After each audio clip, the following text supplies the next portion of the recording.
are at Chichén Itzá in Yucatan, where over 1,500 years ago there lived a race of highly civilized and progressive people known as Mayas. Until recent years, their cities and temples, rivaling those of ancient Egypt and India, were lost in the impenetrable jungle, buried with the secrets of a mighty empire which was dissolved in the 15th century because of tribal wars and pestilence. Scientists are delving into the history of the Mayas by careful study of the ruins that are believed to have been temples, palaces, and tombs of the ancient race. But they can only speculate about the shrines of Yucatan until they learn to interpret fully the hieroglyphic writings on the temple walls.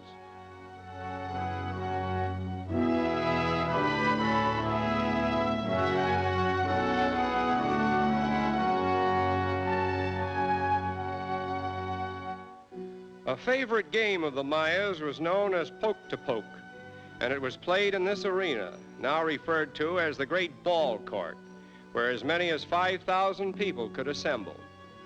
The whole court was so well constructed acoustically that a whisper at one end could be heard at the other. In the middle of each wall is a massive stone ring, through which a solid rubber ball was tossed by the opposing team. A difficult feat when we consider the players had to kick the ball with their feet or butt it with their knees, as they were not permitted to touch it with their hands or arms. Records reveal the sport was always connected with religious ceremonies, and at each end of the court stands a small temple wherein the priests sat and witnessed the games.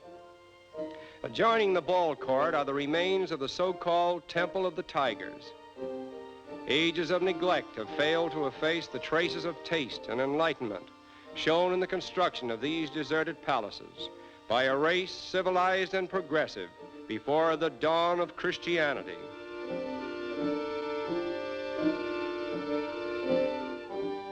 At the beginning of the Christian era, it is estimated that the Mayas numbered about 20 million, but who they were and whence they came is still a mystery.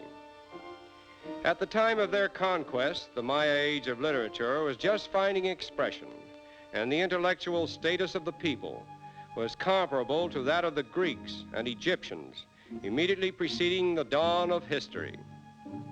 They were the most advanced of any American peoples, and the only nation on the western continent that had made any considerable headway in the development of a phonetic system of writing.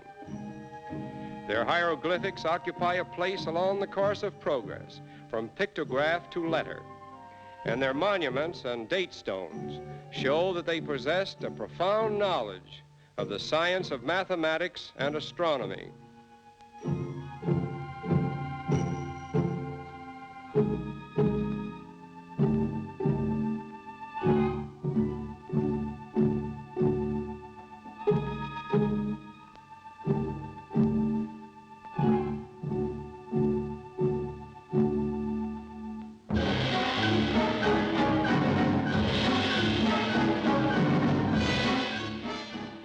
Columns, 1,000 in all, are associated with the Temple of Warriors, where we find some of the most impressive examples of Mayan architecture.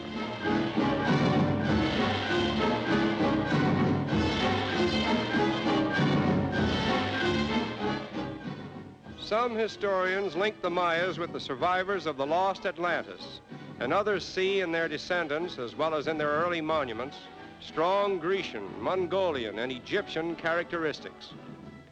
It is certain that when these mysterious people came to Yucatan, they brought with them the knowledge of a symbolic art, reflecting that which still exists on the banks of the Nile. And their route is marked on the American continent by colossal monuments that even the destructive hand of time has not obliterated. To date, over 60 of their lost and forgotten cities have been rediscovered.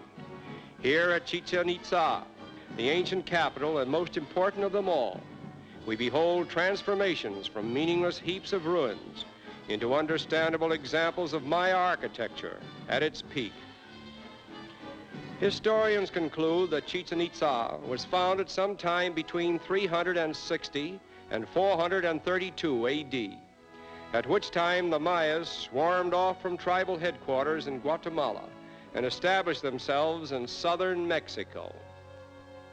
A short distance from the temples of worship is the sacred well, where in time of drought or in the face of some public calamity, young Maya maidens clothed in heavily embroidered robes and decked with jewelry and drugged with narcotics were hurled into the waters below at sunrise to propitiate Yumchak, the god of rain.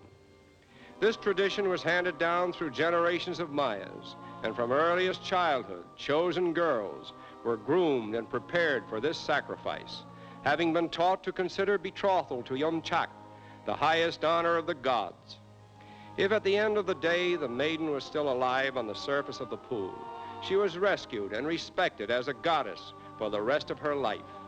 But few maidens were ever that fortunate, as testify the many frail bones that have in recent years been brought to the surface by research workers. And with these bones were large quantities of jewels and golden ornaments, some of which are believed to have been cast into the pool by worshipers who attended the ceremonies. In contrast with the ruins is the modern Mayaland Lodge, offering comfortable accommodations for those who wish to study the nearby shrines of a people who lived and worked and worshiped on this very ground ages before it bore the footprints of white men. Thatch roof cottages on the hotel grounds are supposed to resemble the dwellings of the ancient Mayas, and we are impressed by their similarity with huts that we once saw in the native kraals of Africa. Incidentally, about 90% of the 500,000 or more people of Yucatan have Maya blood, and here we meet a few of them who have found interest in the art of dressmaking. This dress is known as an ipil. The Maya maidens of Yucatan are modest and most industrious, and they excel as good homemakers. Returning to the nearby shrines, we visit the so-called House of the Nuns, which, it is said, once sheltered the Maya maidens who lived like nuns. They had a mother superior, or abbess, and if any of them violated their vows of chastity, they were shot to death with arrows, though they could obtain permission to marry from the high priest. Astronomy was a favorite subject with the Maya priests, and from their studies of the stars, they evolved a calendar which was based on a regular 365-day year with adjustments for leap year. Modern astronomers are amazed to find that the tables of eclipses, calculated by the Mayan astronomers over 1,000 years ago, are so accurate that they check with our present-day calculations, even though we are aided by the finest and most modern instruments. Because the Maya priests were able to predict certain astronomical happenings with unfailing accuracy, they held the masses in constant fear, giving them the impression that they knew the wishes of the gods.